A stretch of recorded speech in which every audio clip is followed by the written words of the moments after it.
Kota Metropolitan Jakarta, Indonesia.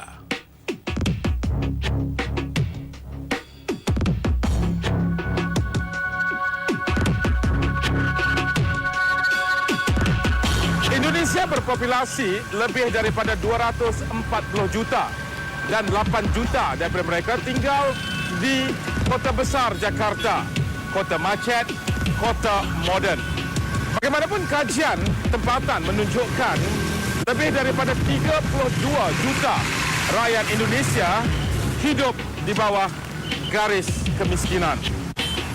999 ke Kampung Beting, Koja, Jakarta Utara, 5 km dari Jakarta Pusat. Kampung berlatar belakangkan pusat Islam, dahulunya medan pelacur berpelesiran pada waktu malam. Ketibaan saya dan kru TV3 di Indonesia disambut sukarelawan juga pengelola sekolah Ricardo Huta Hain, 34 tahun.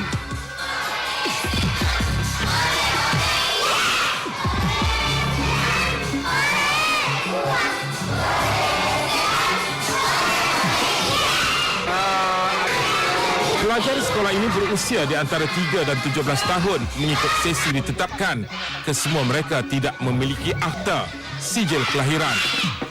Menurut Ricardo, Februari lalu, ibu mengandung 8 bulan Shanti, 24 tahun, dilapor menawarkan anak dalam kandungannya untuk dijual dengan harga RM1 juta, RM370. Kes terbabit mendapat liputan meluas media Indonesia. Setelah mendapat bantuan keuangan, Shanti dilapor membatalkan niatnya dan kini dia dan bayinya tidak lagi menetap di kampung ini.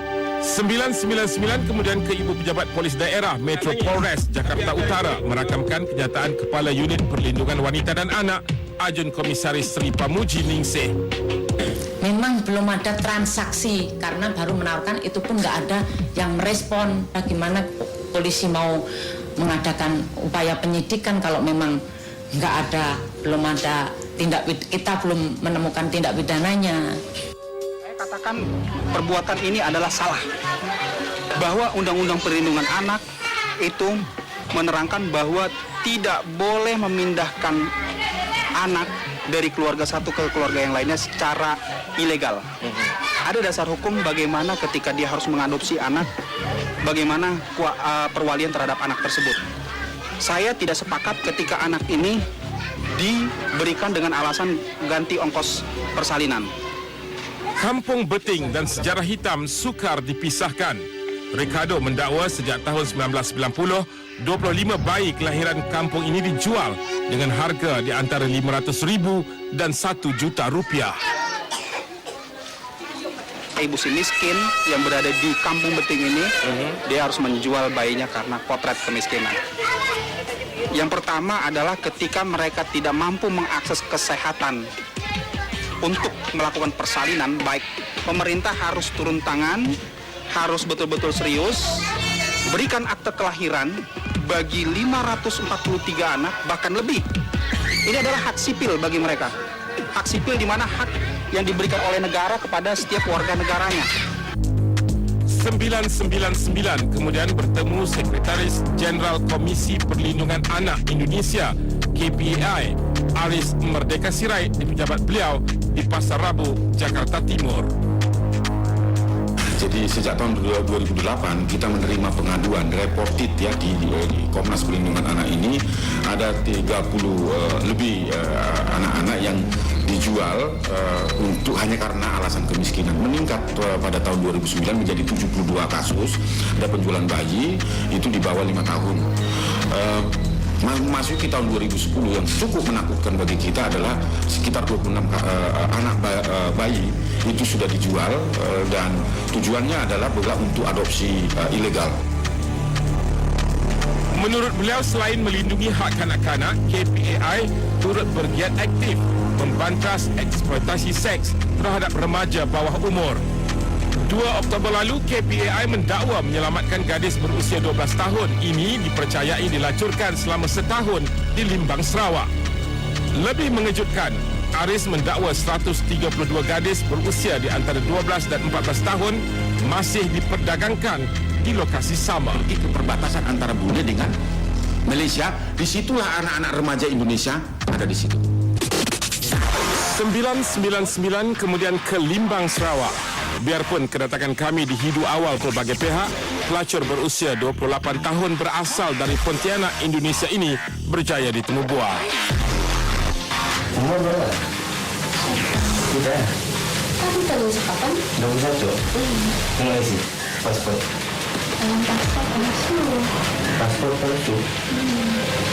Paspor berapa? 18. Berapa lama saya di sini? Lama sudah. Tapi Dari umur 18. 18 tahun. Nah, kami paling banyak Bapak itu malam paling banyak berapa orang banyak main? 3 tahun, 4 tahun. Dia menuntut bayaran RM250 daripada juru kamera 999 menyamar pelanggan. Saya dan Muhammad Razif Zulkafli kemudian meninjau Bank Kita, blok rumah kedai dikatakan menjadi sarang pelacur Indonesia. Saya dengar cerita di sini tempat yang ya ke? Betul? Waktunya bila tak? Waktunya bila? Waktunya hari-hari. Hari-hari ada? Tapi memang mudah dicari lah. 999 kemudian mendapatkan kerjasama Ketua Polis Daerah Limbang, Superintendent Landi Ilot, dibantu 10 pegawai dan anggota Ibu Pejabat Polis Daerah Limbang memeriksa bangunan sama. Wanita Indonesia 52 tahun ini mendakwa bilik lokasi 2 paket kosong kondom ini ditemui dihuni anaknya. Dia juga mengaku menetap di Limbang menggunakan pasport tamat tempoh lebih 30 tahun. Ada nampak enggak dia orang? Kadang-kala ada nampak, tapi ikut siapa Kadang-kala itu jam berapa? Kadang-kala ya pukul 10 dia turun, pukul 2 balik. Orang mana? Mungkin orang Indo gitu. Orang Indo. Ada Lagi yang muda. perempatan. Lagi muda. Ya kurang lebih lah. Kurang lebih usianya berapa? Kurang lebih 20-an ini macam lah. Ada lah 5-6 orang yang saya nampak. Pelacur terbabit digelar Ayam Sangkar. Dan inilah sebenarnya antara lokasi yang dikenal pasti sebelum ini. Dan pelacur warga Indonesia dikatakan berada di dalam ini, lalu melambai pelanggan yang ada di sekeliling dan menawarkan khidmat seks mereka. Dia selalu cari pelanggan tu jam berapa? Dari pagi yo. Pagi tu jam berapa? Pukul 8 lalu macam ni lah. 8 pagi. Memang setiap duduk di tangga sudah tu. Apa sehari ini tak ada? Saya heran. Oh, selalunya memang ada. Memang ada, sentiasa ada. Bagi tahun 2010, PDRM Limbang telah menangkap 2 perempuan di bawah Akta Perdagangan Orang. Seramai 8 wanita telah dibawa ke mahkamah untuk dituduh merayu pelanggan dan juga hidup daripada hasil persundalan. Ahad lalu 999 Ketedungan atau Kuala Lurah 43 km dari Limbang, kawasan di sempadan Sarawak dan Brunei. Dua tong sampah di kawasan ini dipenuhi ribuan botol kosong arak, sedangkan kedai di kawasan sama dilaporkan tidak memiliki lesen menjual minuman keras. Pasukan polis kemudian memeriksa kedai terbabit, tiada tangkapan dilakukan. Setakat ini sehingga pagi ini tidak ada mana-mana juga individu yang kita tangkap ataupun kita dapati melacur, terutama sekali kanak-kanak di bawah 12 ataupun 13 tahun.